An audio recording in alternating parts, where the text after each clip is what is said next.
क्या आपको स्लैब के रीइंफोर्समेंट को समझना मुश्किल लगता है?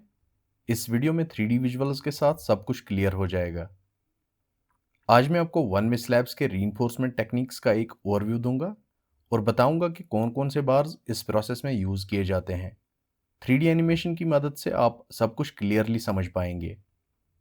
वन वे स्लैब एक RCC स्लैब होती है जिसको दो अपोजिट साइड्स पे सपोर्ट दिया जाता है और मेनली सिर्फ एक डायरेक्शन में बेंडिंग को रेजिस्ट करने के लिए डिज़ाइन की जाती है। ये स्लैब्स आमतौर पर रेक्टेंगुलर शेप में होती हैं जिनकी थिकनेस रिक्वायर्ड लोड और स्पैन के हिसाब से बदलती रहती है। टू वे स्लैब्स जहां चारों तरफ से सपोर्टेड होती हैं, वही वन वे स्लैब्स सिर्फ दो साइड से सपोर्ट लेती हैं। इस वजह से ये स्लैब्स कुछ इस तरह से डिज़ाइन की जाती हैं ताकि एक सिंगल एक्सिस के अलोंग होने वाले बेंडिंग स्ट्रेसेस को रेजिस्ट कर सकें। एक स्लैब को वन वे स्लैब क्लासिफाई करने के लिए उसका aspect ratio, that is the ratio of longer span to the shorter span, must be greater than or equal to 2। अगर एस्पेक्ट रेशियो 2 से कम हो तो स्लैब को टू वे स्लैब माना जाता है। अब चलिए बात करते हैं वन वे स्लैब में कौन कौन से टाइप के रीइंफोर्समेंट बार्स दिए जाते हैं। सबसे पहले आते हैं main bars. Main bars slab के बॉटम में दिए जाते हैं ताकि बेंडिंग के कारण जो टेंसाइल फोर्सेस डेवलप होते हैं उनको रेजिस्ट किया जा सके। ये बार्स शॉर्टर स्पैन के पैरेलल दिए जाते हैं क्योंकि स्लैब का लोड ज़्यादातर इसी स्पैन पर आता है और इन मेन बार्स को स्लैब के दोनों एंड्स पर एंकर किया जाता है ताकि स्ट्रक्चर में स्टेबिलिटी बनी रहे।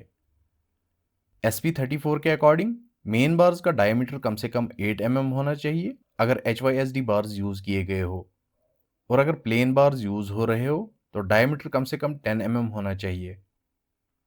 इन बार्स की स्पेसिंग भी लिमिट में होनी चाहिए।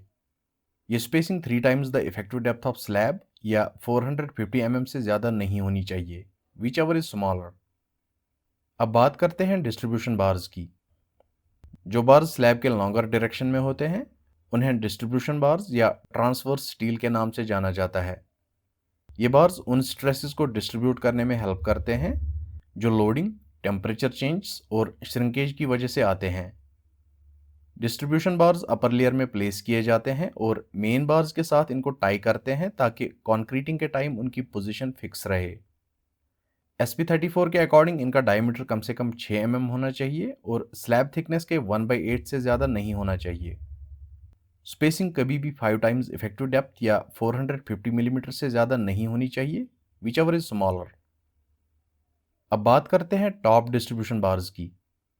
ये बार्स स्लैब के टॉप में प्रोवाइड की जाती हैं एक क्रिटिकल लेंथ के अक्रॉस।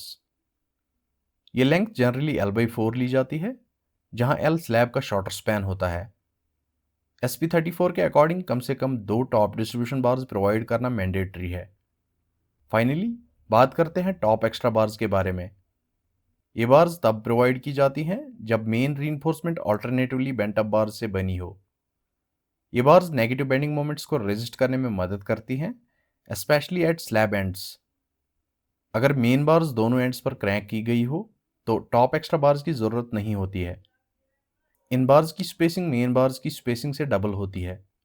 SP34 के अकॉर्डिंग रीइंफोर्समेंट बार के एंड पे जो कवर होता है वो कम से कम 25 mm या फिर 2 टाइम्स बार डायमीटर के बराबर होना चाहिए। मिनिमम कवर 15 mm या बार डायमीटर के बराबर होना चाहिए, विच एवर इज ग्रेटर। तो इस वीडियो में इतना ही। अगर आप बार बेंडिंग शेड्यूल सीखना चाहते हैं सभी स्ट्रक्चरल एलिमेंट्स जैसे फुटिंग्स, बीम्स, कॉलम्स और स्लैब्स के लिए, और साथ ही साथ बिल्डिंग एस्टिमेशन को मास्टर करना चाहते हो from excavation up to finishing touch, तो आप हमारे combo course advanced quantity surveying plus bar bending schedule course में एनरोल कर सकते हैं।